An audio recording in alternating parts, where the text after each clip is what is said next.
जंगल का शेर उधर से गुजर रहा था तो देखा कि भेड़ बकरी के बीच में ये शेर का बच्चा क्या कर रहा है। फिर उसने गया, उसको बताया कि तू इस भेड़ बकरी के साथ क्यों रह रहा है, तू शेर है, तू जंगल का राजा है, तू राजा बनने के लिए जन्म लिया है, तू इस भेड़ बकरी में अपना जीवन क्यों व्यतीत कर रहा है। उसने बोला नहीं, मैं तो भेड़ बकरी हूं, मैं भेड़ बकरी ही जन्म लिया हूं। फिर शेर ने क्या किया, एक तमाचा, आंखों में अरमान लिया, मंजिल को अपना मान लिया, मुश्किल क्या आसान क्या, ठान लिया तो ठान लिया। मैं आपका दोस्त रामेश्वर कुमार आज के खास वीडियो में आप सभी का स्वागत करता हूं। बहुत अच्छा आप लोगों का प्यार दुलार मिल रहा है, बहुत अच्छा, धन्यवाद आप सभी का। तो अपने लाइफ में जितना तो सब चाहता है, सफल होना सब चाहता है, विजेता होना सब चाहता है, अपना सपना पूरा करना सब चाहता है, लेकिन कितने लोग अपने आप को सफल बना पाते हैं, विजेता साबित कर पाते हैं? कमेंट करके आप लोग जरूर बताएं। तो मेरा जैसा मानना है, जो लोग सफल होते हैं वो असफल लोगों से कुछ हटकर तो जरूर करते हैं। क्या करते हैं, ये कहानी के साथ मैं आगे की तरफ बढ़ता हूं। एक शेरनी थी और वो मां बनने वाली थी, तो उसके पीछे एक शिकारी पड़ गया और उसका पीछा करने लग गया। वो शेर भागने लग गया। शेरनी भागते भागते भागते जैसे भागी तो एक नाला आता है और वो नाला को पार करना चाहता है कि वो क्या करता है, जैसे पार करती है तो उसका गिर जाती है और गिरने के बाद उसका डेथ हो जाता है।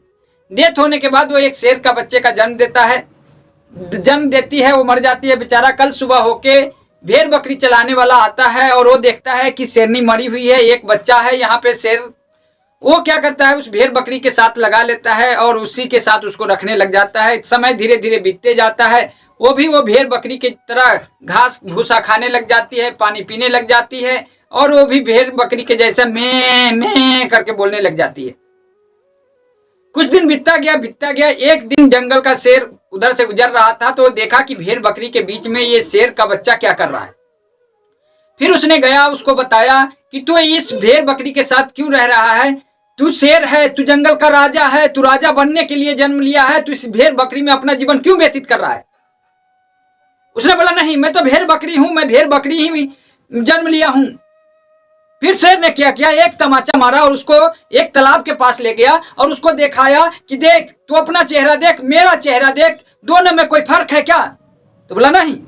फिर शेर चिंघारा और उसको बोला तू भी चिंघार, वो भी चिंघारा, दोनों की आवाज मैच कर गया। फिर उसको एहसास दिलवाया कि तू जंगल का राजा है, तू राजा बनने के लिए जन्म लिया है, तू इस भेड़ बकरी के बीच में क्या कर रहा है। फिर उसको एहसास हुआ कि नहीं, मैं तो राजा हूं। फिर वो भेड़ बकरी से अलग हो गया। उसी तरह से हमारे लाइफ में भी उसी तरह से चलता रहता है। हम लोगों को भी वैसे लोगों के साथ उठने बैठने का आदत बन गया है कि हमें पता ही नहीं लगता कि मैं सफल हो सकता हूं। मैं सफल लोगों से अलग मानने लग जाता हूं, इस वजह से हम सफल नहीं हो पाते हैं। बहुत सारे लोग हमें आते हैं नेटवर्क मार्केटिंग RCM बिजनेस के जरिए बताने के लिए कि आप तो सफल हो सकते हैं, आप इस बिजनेस को कर सकते हैं, यह आसान है बिजनेस, आप पढ़े लिखे नहीं है फिर भी कर सकते हैं, आप किसी जाति धर्म से आते हैं फिर भी कर सकते हैं। लेकिन हमारी माइंड सेट उस भेड़ बकरी के जैसे हो जाता है। हम उस समाज, उस भीड़ में रहते रहते अपने माइंड को उस तरह से कर लेते हैं कि मुझे विश्वास ही नहीं होता कि मैं सफल हो सकता हूं। लेकिन मैं सफल होने के लिए जन्म लिया हूं। तो सफल होंगे कैसे? तो मैं बात करता हूं अपने देश की। गुलाम था अपना देश, बड़ी तंगी थी, अंग्रेजों का शासन था। लेकिन गोरवे ने क्या किया, महात्मा गांधी जी को ट्रेन से फर्स्ट एसी से नीचे धक्का मारा और धक्का मारने के कारण क्या हुआ, महात्मा गांधी जी ने एक अटूट संकल्प लिया कि गोरे, तू लोगों ने मुझे ट्रेन से आज धक्का मारा है, मैं तुम्हें अपने देश से धक्का मारकर बाहर निकाल दूंगा।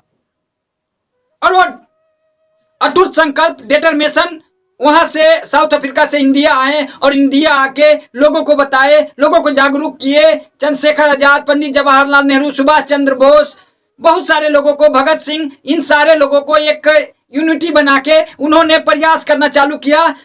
लगातार कई बार असफल भी हुए उनको हटाने में, क्योंकि उनके पास समर्थ था, इनके पास समर्थ नहीं था, इनके पास हथियार नहीं हुआ करता था। लेकिन एक अटूट संकल्प था कि मुझे देश को आजाद कराना है। अब जब कभी भी आप जीत कर लेते हैं, अटूट संकल्प कर लेते हैं कि मुझे तो ये काम करना ही करना है, तो हो जाता है। जिस तरह से महात्मा गांधी जी ने एक संकल्प किए थे कि मुझे देश की आजाद दिलाना ही दिलाना है, तो आजाद दिला के रहें। उसी तरह से जब आप RCM बिजनेस में आते हैं, ज्वाइन करते हैं, प्रोडक्ट खरीद के ले जाते हैं, खाते हैं, आपको लगता है कि मैं विश्वास सफल हो जाऊंगा, लेकिन जैसे आप उन भीड़ में उन लोगों के आसपास जाते हैं जहां पे आपका बैठना उठना होता है, उन लोगों का सोच ही वहीं तक होता है, फिर वो आपको अपने अंदर में लेना चाहता है। लेकिन मैं आपको विश्वास दिलाना चाहता हूं, आप अपने सोच को बड़े रखें, मीटिंग सेमिनार से जोड़ के रखें, अपनी यूनिक एजुकेशन सिस्टम की वीडियो देखते रहें, समय समय पे अपने आप को प्रिपेयर करते रहें, अपने गोल को क्लियरिटी दे कि मुझे क्यों RCM बिजनेस करना है। अगर इस तरह से आप अपने गोल को क्लियरिटी